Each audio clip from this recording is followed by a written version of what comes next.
Hin se bh áirstin. Hallo agus fáilte chun na frógram meideadh san tríseo de SpeakGaelic. Agus ha cúsped cha fricarach sa gás acín. Dúalbachas. Heritage, no, tradition sa bheorla. Guhari dúalbachas na Gaelic is na Gaeltach. Cúsped a bhfuil mé hín chum misal. Agus san an tuiris meideadh san tríseo, Jimmy ein seamachcail. Ha fís fí cheacad. Fiach is a raven, so this means that you have a raven's knowledge. Ravens are supposed to have supernatural powers, so it really implies extraordinary knowledge.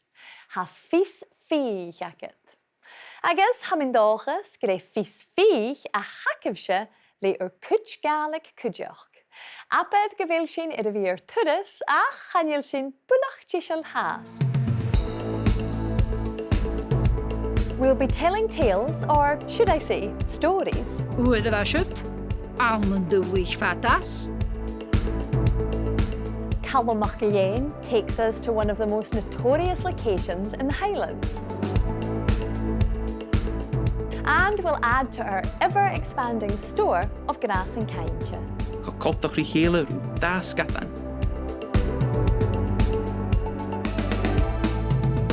Han táhain inise connech a cúite gan ile a ha ag dúnsachach na Gaelic, agus ha mé tálachte fáilte a chur Marcel Gurillo.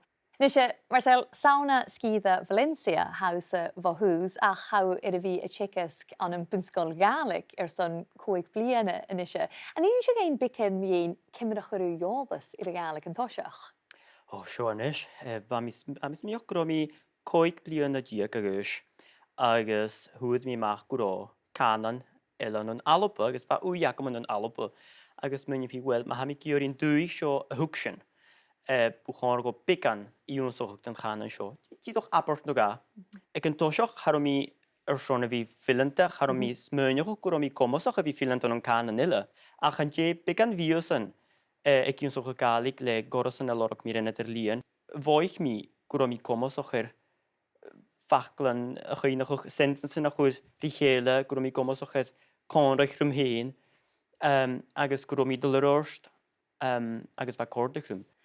Agus hófa mé na a hánaú gan na bhela seo an toiseach go rá cuairt insideach acad ar a bhas. Bha mé go má aineolach agus há hás an láinúach nuair a ránig mí pórstar glasachó, chaim mí gan na bhas agus hoisig mi brin Gaelic sin driver. Tíadach a fiachan degos go Gaelic ige charó.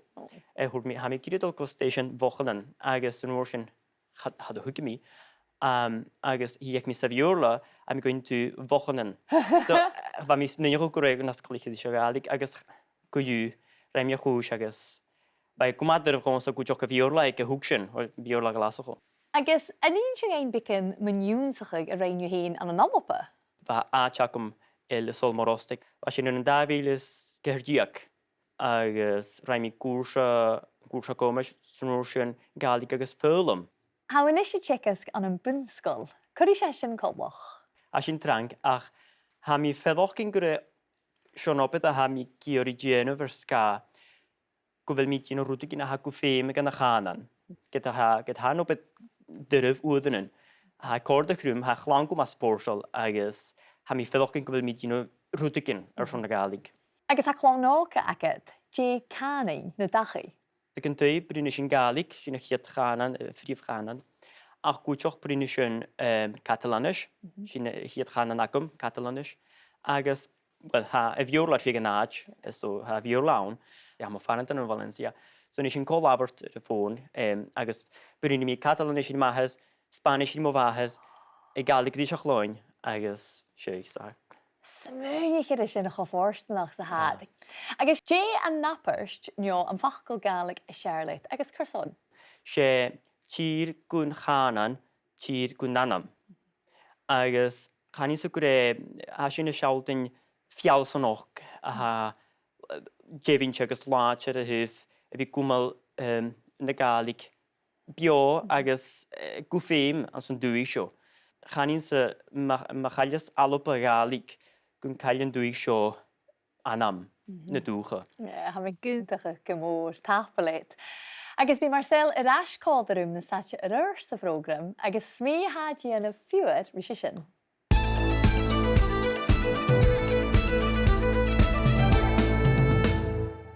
Ag cria chabhór a thula dúalbachas há sgeulachd. Tá duine ar a bhí a ggéinse agus a gadis sgeulachd bá thoiseach tíim. Agus seo fach go magaibh, sinnachas. It's a great word used for storytelling, but it's also used for just having a good old yarn or conversation. And it's an anecdote. Yet another super flexible word that's definitely worth taking note of. Sinnachas. When I was learning Gaelic, I often wondered how to begin a story, and I'm going to share that with you now. O cheumannan an tuilleadh. Once upon a time. O cheumannan an tuilleadh. And an expression that you'll hear perhaps in the middle of your sgeulachd, maybe to set a new scene, is Wa of a seo. One day. Wa of a seo. And how do you draw your story to a close? Well, you can use agus sin mar a chomhradh misise. And that's how I heard it. Agus sin mar a chomhradh misise. Now, if you're telling stories, you'll come across some wonderful grassing kindse to describe people and things. Here are a couple that I like. Cheumannan, as bald as an egg. Cheumannan. Or what about this particular one? Cheumannan, as foolish as the seagulls. Cheumannan. Nisha, rút a há cúdramach an an dúalbachas na Gael sin carstes cheuilmhaoich. Family relationships. Carstes cheuilmhaoich. As we found out earlier in this series, the word slonneach can mean patronymic, but also surname. And whilst these may appear similar, they're not the same. A good example of some of the intricacies you may encounter is that although people may refer to the anglicised version of auntie or uncle, they're also likely to define that carstes more specifically. Mar éisimplid, bhruidhinn mo bháthair. Literally, my mother's brother, my uncle. Bhruidhinn mo bháthair. And continuing in the same vein, níon mo féithir. Literally, my sister's daughter, my niece. Níon mo féithir. Finally, another commonly used word you'll hear in relation to sinnachas and dúalbachas is toirt, riddles. Toirt. Agus an drásta ha sinnachas a dulh eta is míchealb.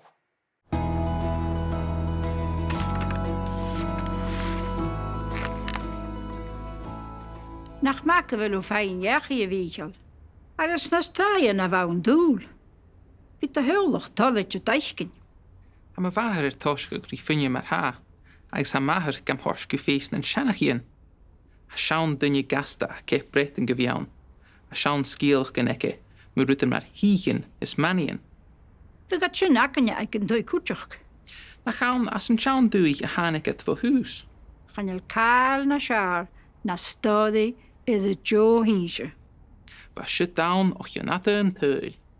Ja, uidir a siúd, an an dúich fatas. Gus an ricigid an jeirich agus sin mar a chomhradh misise. De hiúd scial fer an daie. Ska sgeal go lá an é. Sin na firinich butríce bhí go gí sin na sgeulachd an san taicéalaí. Ba tar an oprach ag na budanlich. Sanna bhí bleáin, sníamh, is a cartach. Gyn gúthar na bhachgad de gár an lói. Bí a tasc an Gaelic cuireann is céalaíonn an Canada. Is tuilleadh luch dionsaí na Gaelic, dúalchas na Gaelic. A Sophie a beag lachcach le na sinnachgéal is na gnas an caintse. Agus tá se chain. Fiach an táisiú dé seo. Héití nún le an náhain, agus hicí ná le an náhain. Ísí í scial Schachani heen koe. Gaan je Calum is hem? Gee, home. Lichtjes. Is te leems in de haberston maar gekoltig rigele ru da skatan. Agus, if er goedje gaan doen, goedje gejarg. Jij maar jou in slonien. If er moet je naartoe geoeren, kom al aan slonien. Van een schaun den je kan komen suas. Waar je kutje raas schiet naar schachtje ginnen liggen. Is misschien Michael, maar Michael, ik Gruri, ik Hemisch, ik Ian. Jij gevat ze vast toch haal aan de malappenoor. Kan je me kindje haast? Maar de gaan je pijn, wie me la kassa valf, agus kassa furach. Jij dit ook het haar. Hukinef is kan ik me glanje fien geef. Is vet is je tasje en elle geradem.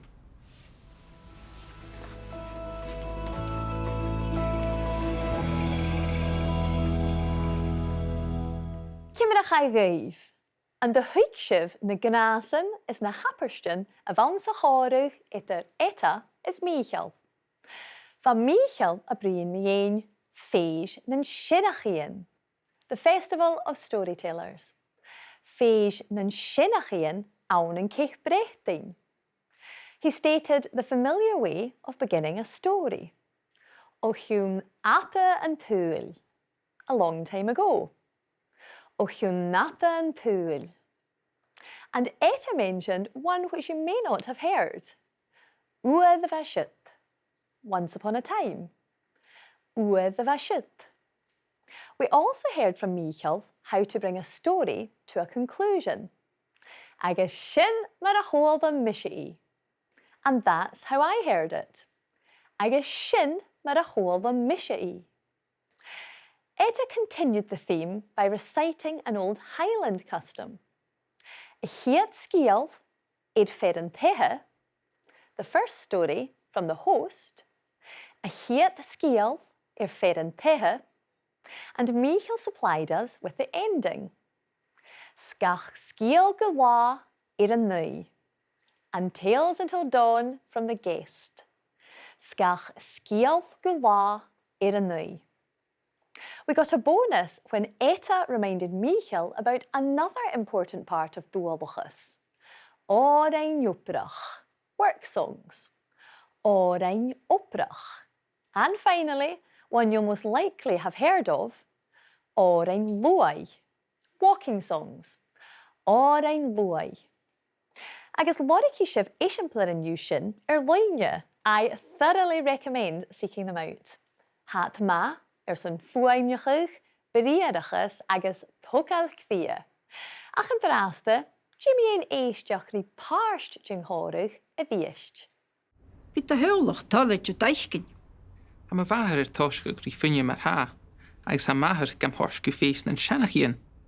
A schaun dunne gasta ke bretten gevian.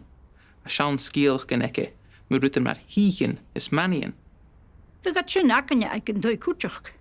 Na gaan as een schaun duig a haneket voor huis. Gaan el kaal na schaar, na stodi de jo hiesje. Was shut down och je natte en tuil. Ja, hoe de was het? Aan doe ik fatas. Gus een rikke get en jerrig, hager shin maar a goele missie. De hiet skial verren daaien. Ska skiel gula een ei. Shin de firenich betrieke wege gieschen a skielchen aan zijn teikeli. Dat tar an oprach ik na bodemlich. Sonne wie blauwen, sneeuw, is kartig. Kun goeger na wachten te gaan mooi. Nis a cháirstein, féime mi atteachach go bhfuil mi brónach. Ád seán turas mi dhéideag san tríseo a bheith sin a tchéicheag as an stiúidio an an cuideach Calum MacIlleathain, agus apad go bhfuil adais ídíneach ile ag a réin. Sinshiv, seo cruútíide animal gave, Maanchach, a relentless rolling blanket of bog landscape covered in heather and moss. Maanchach. It is most unforgiving. You can try and walk in a straight line on it, and trust me, I've tried. Oh, that's the hardest thing I've ever done, apart from that home economics practical. Jo'r máinseach ans gachaate sgeulachd, ach ha bhainseach seo eachdraidheil. Channa cuid go raibh máinseach dóchas a ha seo, ag go bhfuil buaidh chun máin dú. Channé seo máinseach sin máine le freuch sánaigte sidig ina bheith UNESCO ná buclach díseogus do bhatainin a ghlachcaigh. Coltach rí máinseach íaich ile ha staranin seo, agus ha animal bhochiún lín sin. Is ha duine háast an beag lachcaigh leis in dú. Seo máinseach cheuladar, Culloden Moor, máinseach cheuladar. Làrach I bhláir stéichte, pitched battle I bhláir stéichte me dhéirigh talamh bhreachtain. Saun in seo a chail na sémasich, the Jacobites, na sémasich in a bhutcher. Duke Cumberland is na fechcanike. Chuirt na hachar a bhainseach seo críoch bliana chearlaigh, agus Gàidhealach go túr. Ha ruairi machgau gam horst me gúirst. Ruairi dé hachar ag cheuladar an lá sin an an seachcí díag ceirib sa sia. Bha blair mór eicealach an seo étar na sémasich agus fiachcin an rialtais. Bha Prince Charles a géirí a chrún.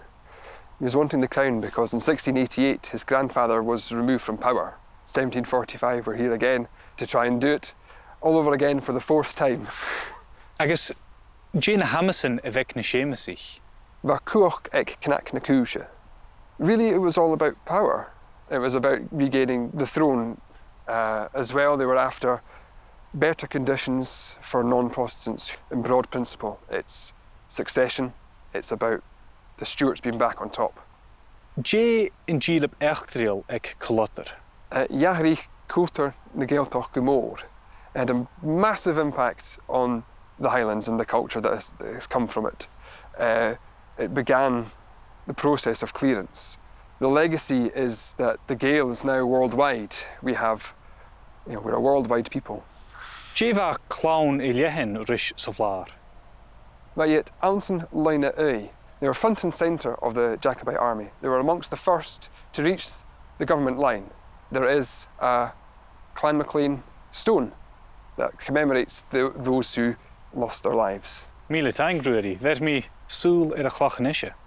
Glíomh. Channéli sacum dé na farach gynyn a hacum u echtri machinise in seo ag cheuladar, ach ha fatach gorum gus an fecht mi an clach chaine. Hij sirf smúneach na chéil seán echtri, ancient history, seán echtri a buntin rustse agus an dóchas agat. Ach seo, clach chaine, a memorial stone, clach chaine son machinise. Clown I leithin. Ba na sínsir an acamsa an seo an lá sin. Sin dóchas beá. Dé ha fechtí. Freuch, cáneach, agus máinseach. Nio, echtri, dóchas agus ceall chun an máin dú. Ha imig làrach nat echtri héin. Halla is làrachiad, agus sin far a bhfuil dóchas agatsa. Joy, 42 a coed, as dé gan a program bhí seo. Tach belichtse a chalum, ní me se sin. Agus taing son còmhradh haar nun sia program fichet san trése. Haar a bhí cha inchineach a bhí giúnsach a bhuat. We learned that máinseach is Moorland, máinseach, and that on máinseach cheuilladh a bláir stéichte, a pitched battle. Bláir stéichte was fought. Calum also explained that a cloch chaine is a memorial stone. Cloch chaine. Ha fís fích ag Calum sgeulachd. Ach a cháirstein chalikse verlees a bhí rothúrsach. Ha na filmichen ag Calum rim féin an làrach lín acin. Ha fís acamsa gym feisih tlach gasta ach cúideach le bhí a toirt súladáis, scéinteach an feicsibh an thuirstas míormhalach nuair tuigse ba háisigh sin.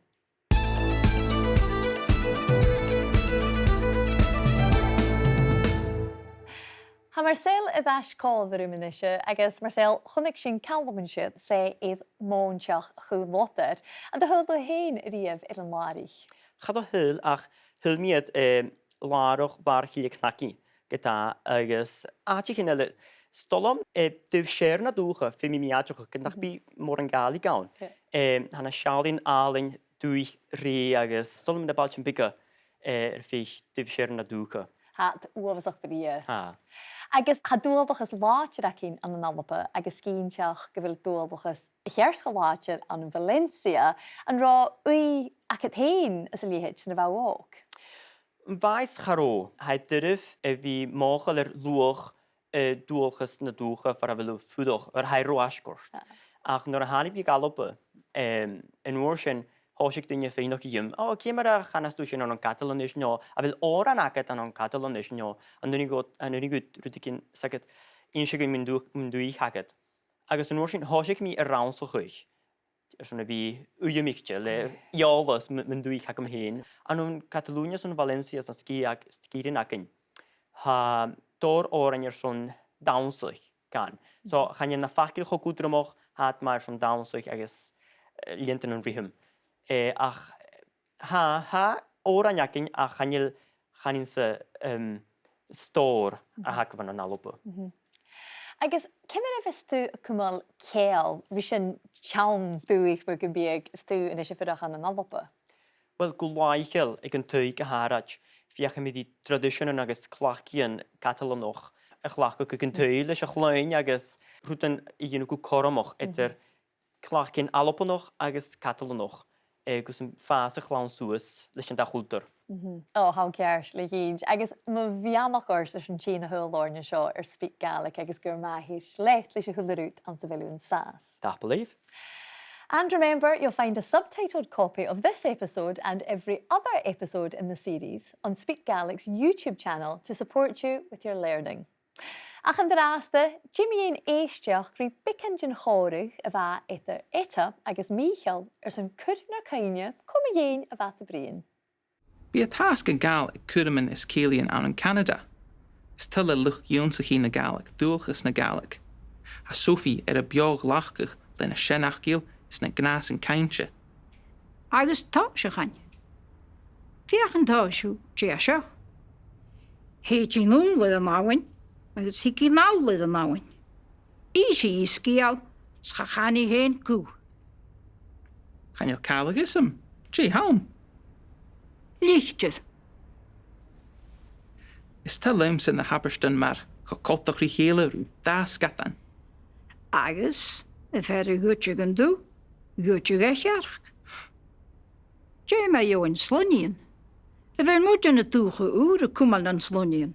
Van a sean dinne gan cúmal suas. Rach cútse rás siad na seachte ginne líchin. Is mis Michael, Mach Michael, ich Grueri, ich Hamish, ich Ian. Dé gefatse vis to haul an an alapen hoag. Kan je mi kindje haast, maar a channisif peen, bí mi le casa falf agus casa furach. Chol sin Michael a brin mi ein sianachgil. Proverbs. Agus gras yn caintse. Idioms. Sianachgil agus gras yn caintse. And Eta chimed in with another related word. Táiseachain, the Gaelic for riddles. Táiseachain. They were talking about patronymics, and we heard Eta use the phrase a cúmal nan slonien in relation to Nova Scotia. A bhfuil muintir na dúcha úda a cúmal nan slonien. Do they keep the patronymics? And although Michael has a Gaelic and English version of his slonniuch, he could recite his patronymic going back 4 generations. Michael, Mach Michael, ich Ruari, ich Hamish, ich Giain. Michael, son of Michael, son of Ruari, son of James, son of John. Michael, Mach víchel, ich ruari, ich héimish, ich giein. Agus get a chóst albape ri míchel, súl an tíile a albape nuach. Nis ha mi lán hínseach go bhfuil fisacah ach einsi mi gaibh cyú. Jib sibh na tar sgríbhíonn go léir van tréisio an làrach. The preposition ri is found in lots of different Gaelic phrases. We have call the ri, along with, and chiku call the rim. Not to be confused with còmhradh ri, similar to, like. A bhfuil film còmhradh ris an leor. Ri is used in similes. For example, chamúil ri u, as bald as an egg. Or chafún ris na fúlachan, as silly as the seagulls. Look out for the use of ri with ha and a verbal noun. Ha tor ri dhéanamh. There's plenty needing done. Channeal móran ri ra. There's not much to be said. And ri is used with some common verbs. Talking to somebody. Va mi bríon rito váhid. Saying something to someone. Huairsteat rishan teacher gunrot ski. And listening to something. Va sin géisteach rishan neachgan radio and Gael. Ri is also used when you enjoy something. Literally, it accords with you. Accordstig thee. Hi accordstig them. I like it. I'm enjoying it. Huad sin leor de ghualbachas an sa program seo. Nach tar sin súladáis iad cúte. Ag cria chavór hula dúalbachas ha scialbachgan agus gnas an caintse. A very descriptive word for storytelling is sinnachas. Sinnachas. If you're telling stories, you can begin with once upon a time. Ochionata and tuilleadh. Ochionata and tuilleadh. Or, alternatively, you can say uadhavashit. Uadhavashit. And to round your story off, it's agus sin mar a chomhradh misise. Agus sin mar a chomhradh misise. Well, a cháirstean ha mi go maprónach go rééis seo críoch na sgeulachd. San grisach ciú. Sé udam a hir bheann a bhí nuair cúideach agus apad go bhfuile córs de grúm. Ha min dáchas gan de chórs na programin raibhse cúideach. Ha isacah go bhfuil gidas an go leor a chumas teichgréibh an làrach. Agus cuimisin a dulsibh itar seo agus toiseach stré ile. Agus mar a héil sibh a fríhilh chlasichin, fiach gan tar sibh súl na Harry útain. Jib sibh na podcast an acin BBC Sounds. Agus a hula program san tré iPlayer a BBC. Agus le fó hichtalan channel YouTube SpeakGaelic. Cain you have cúideach gon cúm sibh fisrain na mian an sóisialta. Ach gus an cainnig sin a dhéist gur ma eachdraidheil le niúnsachuch. Mar sin leibh an drásta.